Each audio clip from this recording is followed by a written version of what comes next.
টাকা আর নারী আর মদ, ক্ষমতা। আমি নিজেকে ঈশ্বরের মতো মনে করতাম। আমি ভাবতাম যে আমি অন্যান্য মানুষদের থেকে উত্তম। সত্যি আমি ভাবতাম কোনো কিছুই আমাকে ছুঁতে পারবে না। আমি ভাবতাম আমার মধ্যে একটা গুরুত্ব রয়েছে। যত বয়স বাড়ছিল, যত উপরের দিকে যাচ্ছিলাম, ততই আমি আরো গুরুত্ব পাচ্ছি। আমি পৃথিবীর সব অর্থ পেয়ে যেতে পারি। আমার আশপাশে 10 জন নারী থাকতো। আমার পেছনে টাকার বড় স্তূপ থাকাই স্বাভাবিক। কিছুই আমাকে সুখী করছিল। আমার সম্পর্ক নষ্ট হয়ে গেছিল। সে চেয়েছিল আমি যেন ক্লাবে না যাই আর মদ্যপান না করি, বুঝলে।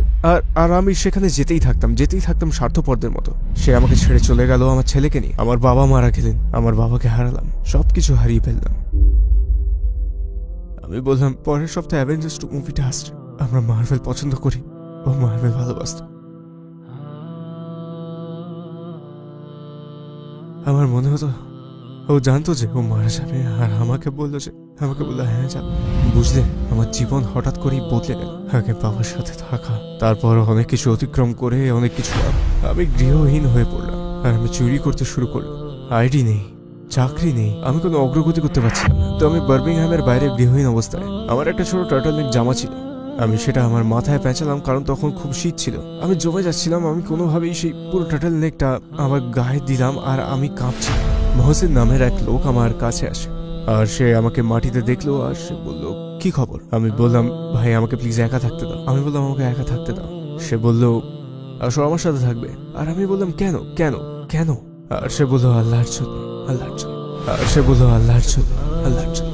আর সেদিন জীবনে প্রথমবার কেউ মন থেকে আমাকে সাহায্য করতে চেয়েছে, কারণ তারা আমার ভালো করতে চেয়েছিল। এমন যে আমাকে কেন? আমি খুব খুশি হয়েছিলাম।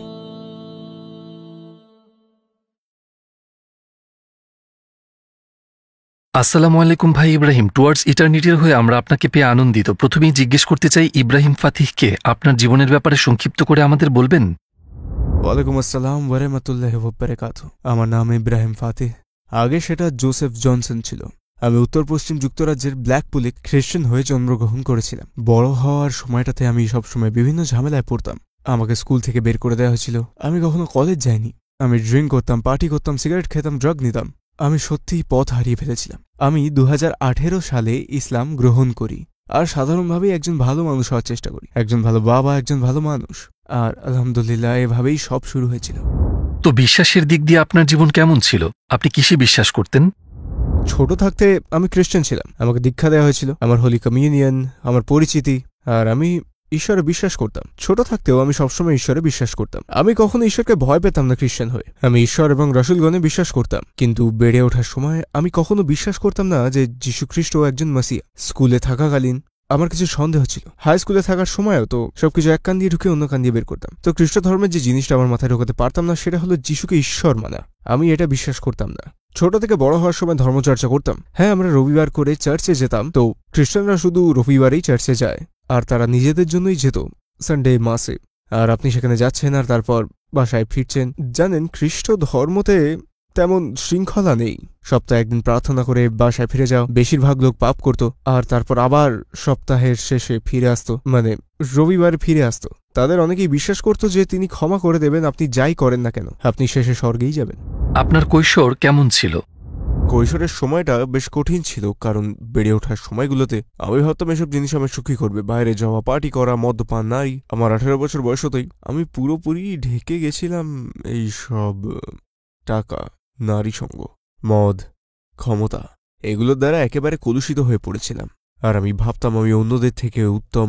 সত্যি আমি ভাবতাম কোনো কিছুই আমি ছুঁতে পারবে না। আমি ভাবতাম আমার মধ্যে কোনো রকম গুরুত্ব আছে। আর এটা অনেক বড় ভুল ছিল। আমি নিজেকে ঘৃণা করতাম। আমি ভাবতাম এই জিনিসগুলো আমাকে সুখ এনে দেবে, কারণ আমি সুখী হতে পারছিলাম না। পৃথিবীর কিছুই আমাকে সুখী করছিল না। আমি কখনোই খুশি ছিলাম না। আমি পৃথিবীর সব টাকা পেতে পারতাম। আমার আশেপাশে 10 জন নারী থাকতো।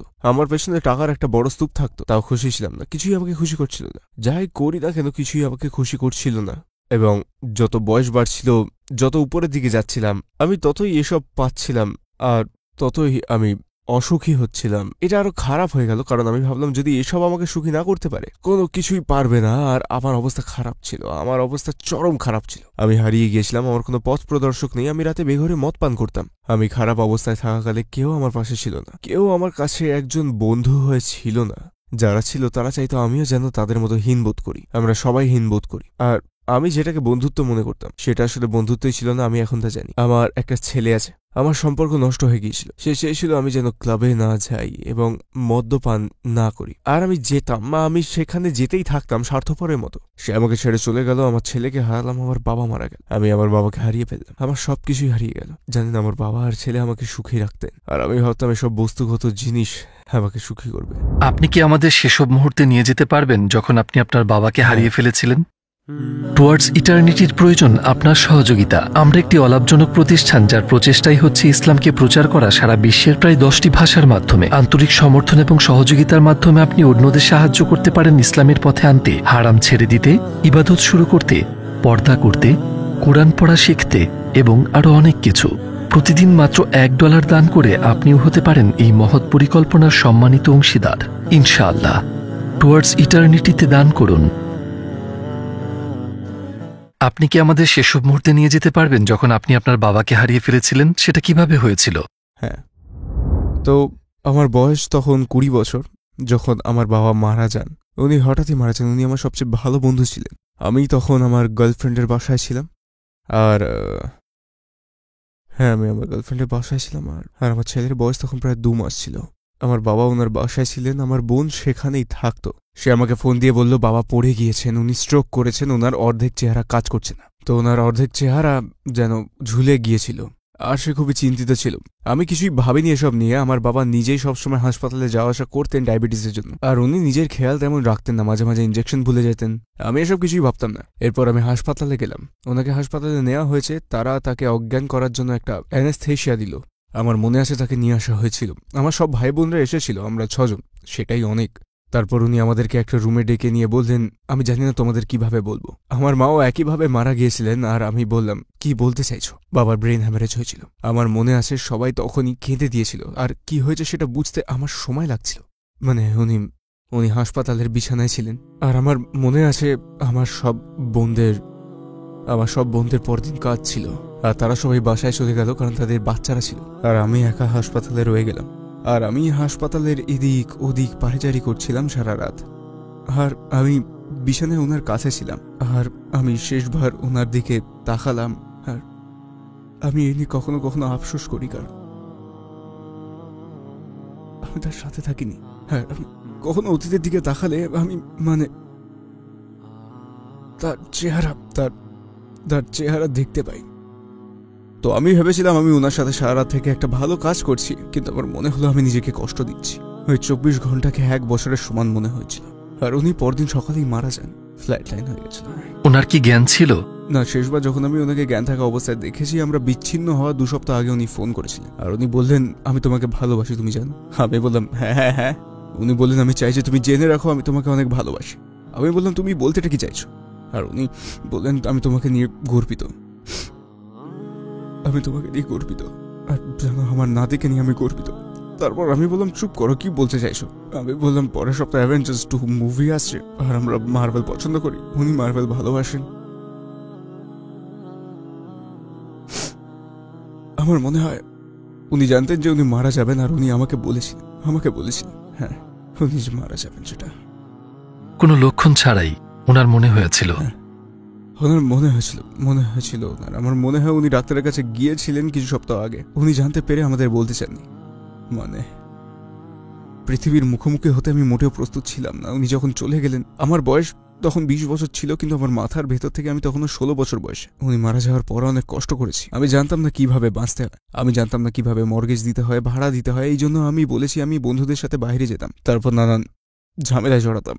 বুঝলেন, আমি গৃহহীন হয়ে পড়েছিলাম আর চুরি করা শুরু করলাম। অবশ্য লোকজন আসসালামু আলাইকুম প্রিয় ভাই ও বোনেরা, আমরা দেখেছি যে আমাদের দর্শকদের 80% মানুষজন আমাদের চ্যানেলে সাবস্ক্রাইব করেননি। আপনারা যেমনটি জানেন, আমরা একটি অলাভজনক প্রতিষ্ঠান, আর আমরা আমাদের কোনো ভিডিওতে বিজ্ঞাপন চালাই না। টুয়ার্ডস ইটারনিটি শুধু একটি ইউটিউব চ্যানেলই না, এটি একটি মাদ্রাসাও। এখানে আমরা চেষ্টা করি নিজেদের এবং যুব সমাজকে ইসলামী শিক্ষা দেওয়ার। আমাদের লক্ষ্যই হলো শুধু সত্যকে প্রচার করা। কাজটা ছোট হতে পারে, কিন্তু ইনশাআল্লাহ অনেকের জন্য এটি পথ চলার সহায়ক হবে। এখন সাবস্ক্রাইব বাটনে ক্লিক করুন এবং একসাথে পথ চলি অনন্তকালের দিকে।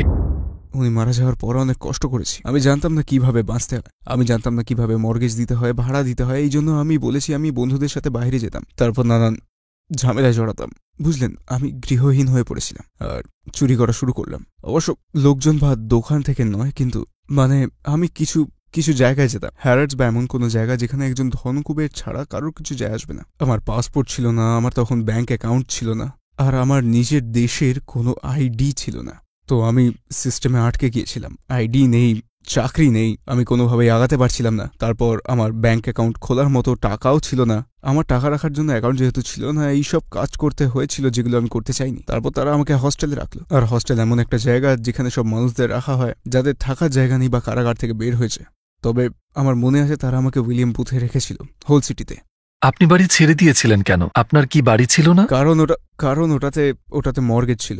বাড়িটা মর্গেজ করা ছিল আর ওটা বিক্রি হয়ে গেল, সত্যি। আর উনি যখন মারা গেলেন আমি দেনায় পড়লাম। আমাদের ওপরে আসলে ৫,০০০ পাউন্ডের দেনা এসে পড়েছিল। বাবা এক জায়গা থেকে টাকা নিয়েছিলেন, তো আমাদের সবাইকে সেটা পরিশোধ করতে হয়। তো আপনার বাড়িটা বিক্রি হয়ে গেল? হ্যাঁ, ১ সপ্তাহের মধ্যেই বিক্রি হয়ে যায়। হ্যাঁ হ্যাঁ। আর তারপর আপনি গৃহহীন হয়ে পড়লেন? আমার পরিবারের অন্যদের নিজেদের বাড়ি ছিল, আমি বাবার সাথে থাকতাম, আর তাদের বয়ফ্রেন্ড ছিল, সন্তান ছিল এবং অহংকার আর অভিমান ছিল। আমি তার মধ্যে জড়াতে চাইনি, আমি আমার কোনো বোনের ঘাড়ে পড়তে চাইনি, তাই আমি নিজেরটা নিজেই দেখার চেষ্টা করেছি। আর তারা আমাকে উইলি বুথে ফেলে চলে গেল। ওটা একটা খারাপ জায়গা ছিল, আর আমি হোস্টেল থেকে হোস্টেলে বদল হচ্ছিলাম, বুঝলেন। আর সেখান থেকেই আমার অবনতি শুরু হলো, কারণ আমি সেখানে নানান রকম মানুষের সাথে সময় কাটাতে শুরু করলাম, বুঝলেন। আর আমার জীবন হঠাৎই বদলে গেল। বাবার সাথে থাকা থেকে সেসবের মধ্যে দিয়ে যাওয়া, এসব করা। তারপর আবার আমি ক্লাবে যাওয়া শুরু করলাম, কারণ আমি সেখান থেকে বের হতে চেয়েছিলাম। আর ব্যাংক অ্যাকাউন্ট আর আইডি নিতে চেয়েছিলাম, যেমনটা আমি নিলামও। তো আমি তখন মদ্যপান করতাম না। আমার বাবা মারা যাওয়ার পর আমি মদ পান করতে শুরু করেছিলাম, কারণ আমি ক্লান্ত ও অসুস্থ হতে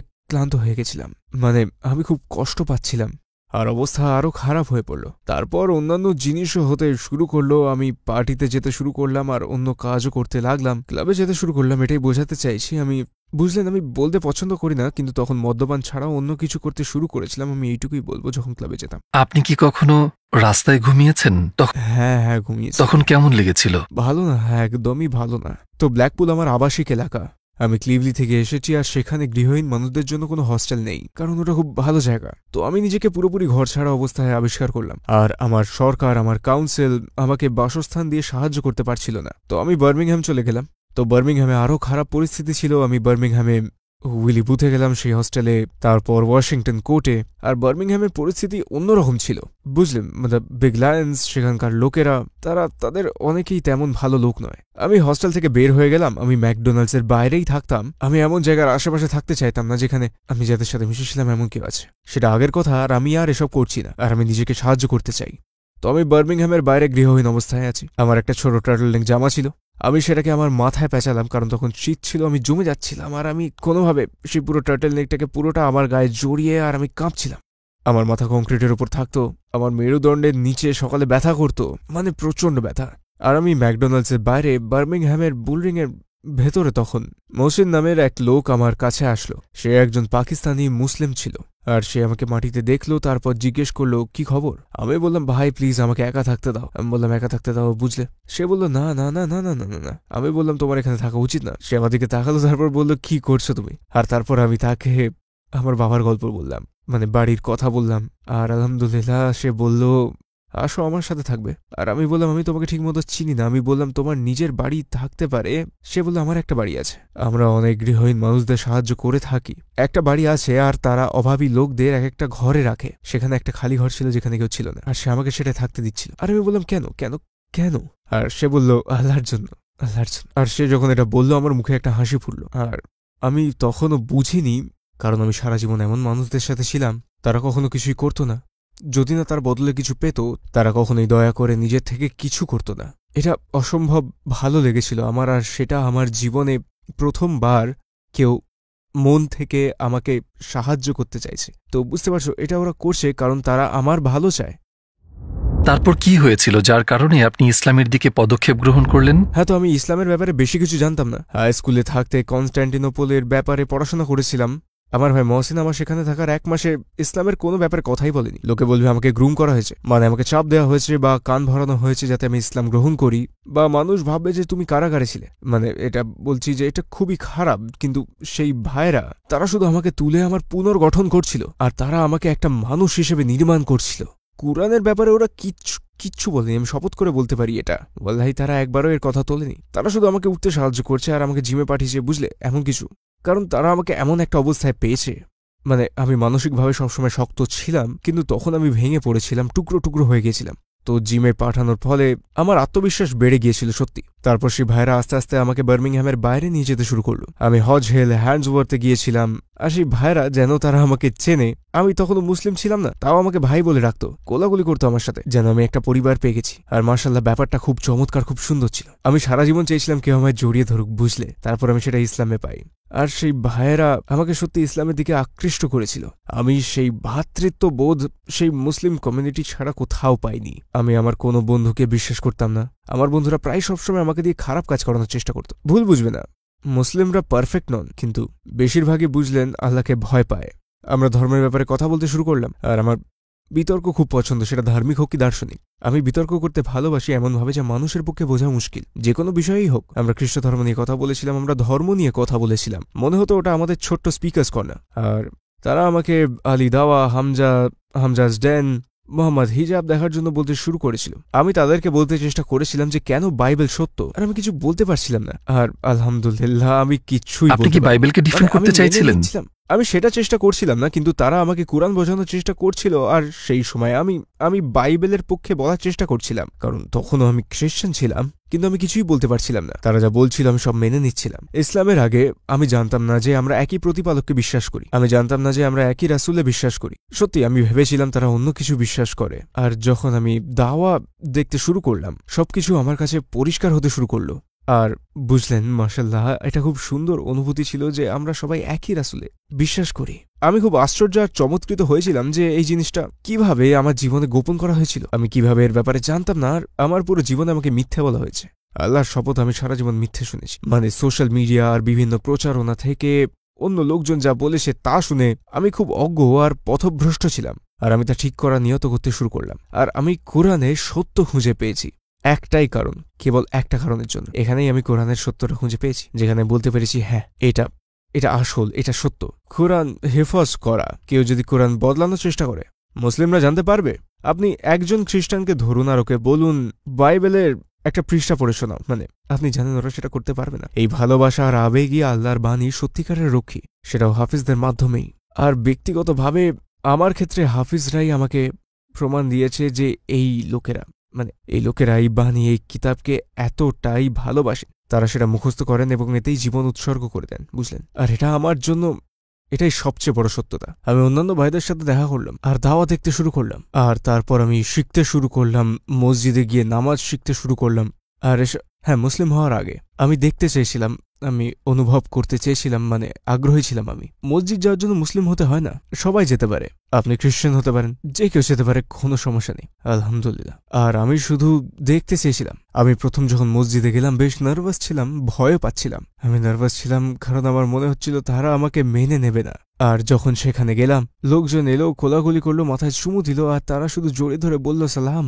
আপনি কি আপনার রূপ নিয়ে দ্বিধাগ্রস্ত ছিলেন? প্রথম ছিলাম ট্যাটুর কারণে, কারণ অবশ্যই আমি শুনেছিলাম যে ইসলামে ট্যাটু করা হারাম। আমি ভাবছিলাম আমাকে কেউ মুসলিম হিসেবে কিভাবে মেনে নেবে, এটা আমার জন্য কঠিন হয়ে যাবে। ভাবছিলাম মুসলিমরা আমার জন্য এটা কঠিন করে ফেলবে, কিন্তু ভাবনাগুলো একদমই ঠিক ছিল না। তারা সরাসরি বলে আল গফুর আর রহিম, আল্লাহ তাআলা অত্যন্ত ক্ষমাশীল। আপনি আগে কি করেছেন ওগুলো কোনো ব্যাপার না। আপনি ইসলাম গ্রহণ করলে সদ্যজাত শিশুর মতো হয়ে যাবেন, আপনার সব পাপ মুছে যায়, সব মাফ হয়ে যায়। এমন অনেকের সাথে আমার পরিচয় হয় যারা আগে ড্রাগ ডিলার ছিল, অপরাধী, খুনি ছিল, আর তারা এসেছে অতীতের পাপের প্রায়শ্চিত্ত করে আল্লাহর কাছে ফেরত। আর এরা জন্ম থেকেই মুসলিম। আর ওয়াল্লাহি তারা আমাকে এত অনুরাগ দিয়েছে, আমার অনেক আকর্ষণ ছিল। আমি তাদের কথা বেশ বুঝে শুনেছিলাম। মানে যুক্তরাজ্যে আমরা অনেকে এক জায়গা থেকে আসি, আর যারা ইসলামের মাধ্যমে তাদের জীবন পুনর্গঠন করেছিল, এই ব্যাপারটাও আমাকে আকর্ষণ করেছিল। আমি অনেককেই দেখেছি নিরাময় কেন্দ্র, মেন্টাল কাউন্সিলিং এ যেতে।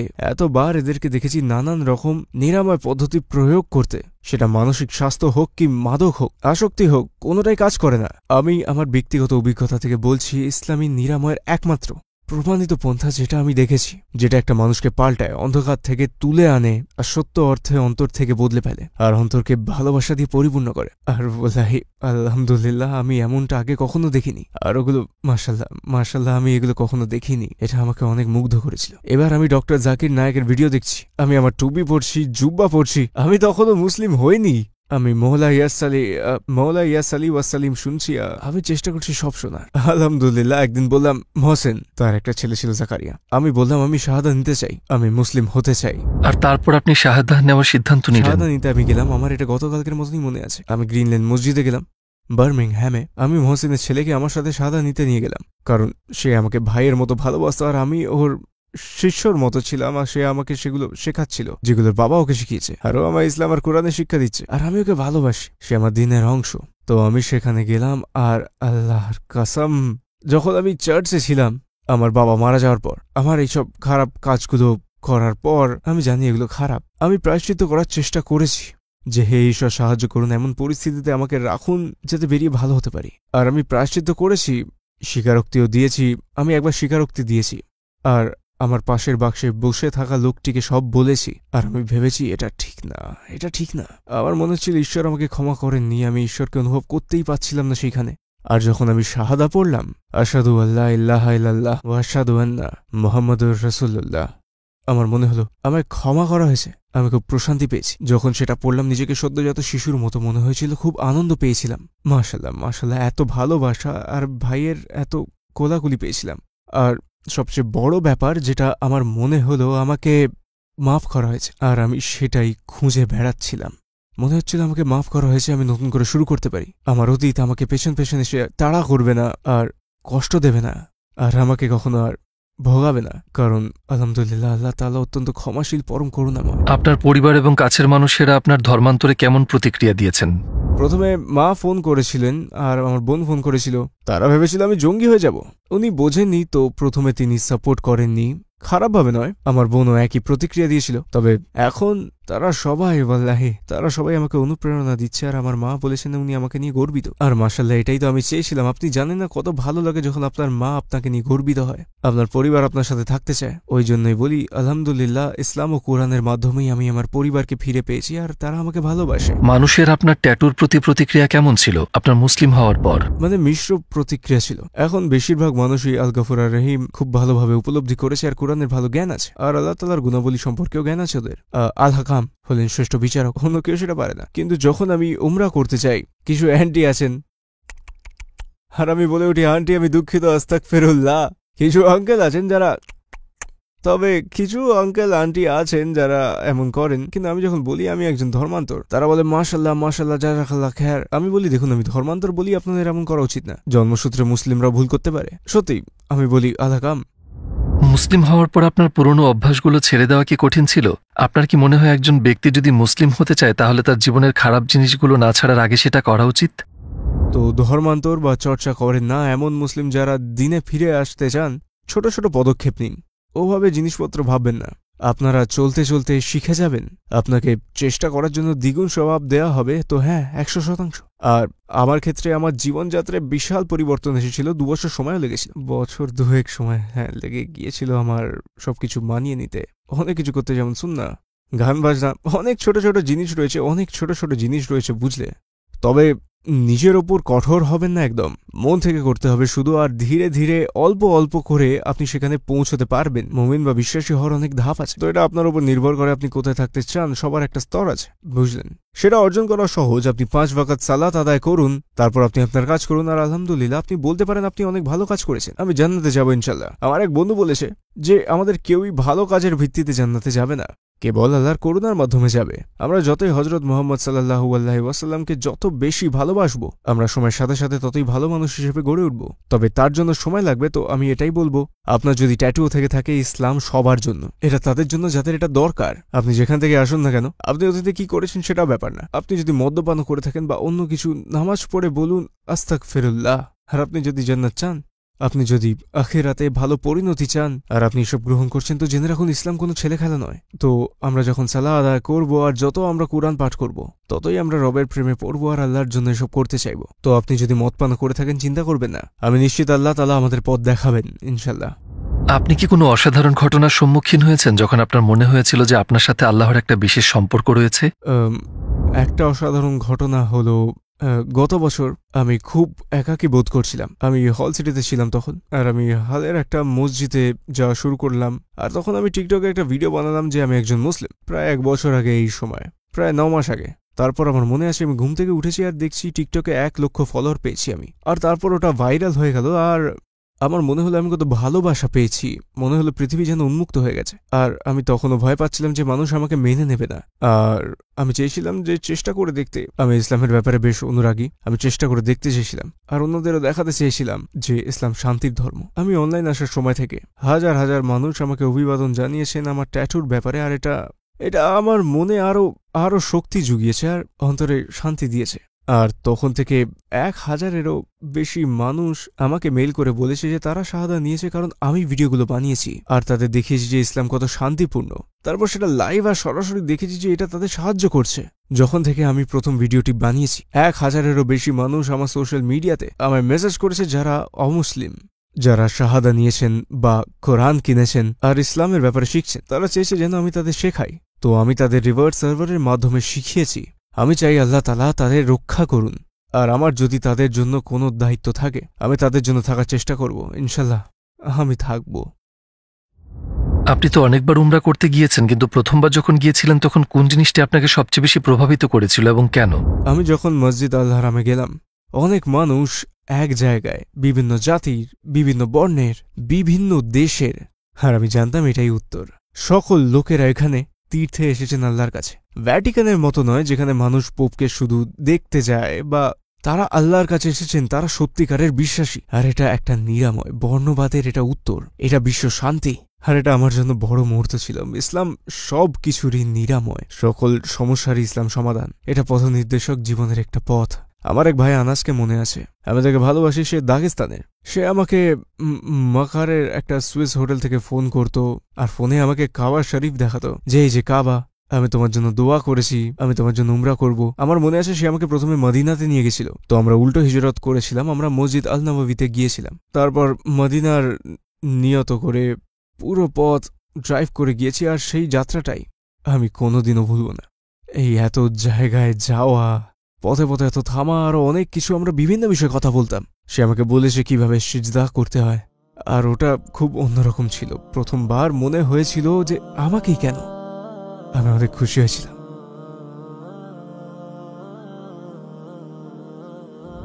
ইসলামের আগে আপনার জীবনের উদ্দেশ্য কি ছিল, আর ইসলামের পর কি হয়েছে? ইসলামের আগে আমার জীবনের উদ্দেশ্য জানেন কিছুই না, কোন উদ্দেশ্য ছিল না। আমি জানতাম না আমি কোথায় যাচ্ছি, আমি জানতাম না আমি কি করব, সকালে উঠে কিভাবে চলবো জানতাম না, কিভাবে ভাববো জানতাম না, লোকজনের আশপাশে কিভাবে থাকবো জানতাম না। আমি উঠতাম, এত হারিয়ে বসে থাকতাম, জানতাম না কি করব। আমি অনেকখানি হারিয়ে গেছিলাম, অনেকখানি। আর এখন ইনশাল্লাহ আমি আস্তে আস্তে ট্যাটু সরিয়ে ফেলতে চাই, সময় লাগবে। আমি এখন ঘুরে বেড়াচ্ছি, তো আমি ইন্দোনেশিয়ায় যখন যাব আমি সেখানে স্থায়ী হতে চাই, লেজারের মাধ্যমে এগুলো বের করব। আর সেখানে আমি হাফেজ হতে চাই, আমি কোরআন পড়তে চাই, আমি একদিন ইমাম হতে চাই, আর দাওয়া দিতে চাই। আমি দাওয়া দিতে চাই আমি আলী দাওয়ার সাথে, আখিয়া ইমানের সাথে। আমি তারপর পড়াশোনা করব ইনশাল্লাহ, আর একদিন স্পিকার্স কর্নারে গিয়ে দাওয়া দিতে চাই। আমি হাফেজ হতে চাই, আমি কোরআন ভালোবাসি। আমি যখন প্রথম টিকটক বানালাম, আমার ভাইয়েরা, সৌদির ইমামরা, ইরাকের আরো বিভিন্ন জায়গার ইমামরা লাইভে আসে আমাকে কোরআন পড়ে শোনাতো, আর সেটা আমাকে কোরআন ভালোবাসতে শিখিয়েছিল, এর সৌন্দর্য দেখিয়েছিল আমাকে। আর তারা আস্তে আস্তে আমাকে পড়ে শোনাতো, আর আমার অনেক ভালো লাগতো। সূরা ইয়াসিন, আর আমি সবগুলো সূরা পড়তে শুরু করলাম, আর সূরা ইউসুফ। যাই হোক, আমি কোরআন পড়তে শুরু করলাম, কিন্তু আমি বোঝাচ্ছি আমি কোরআনকে ভালোবাসতে শুরু করলাম, আর সেটা একটা আলাদা গল্প, বুঝলে? ইনশাল্লাহ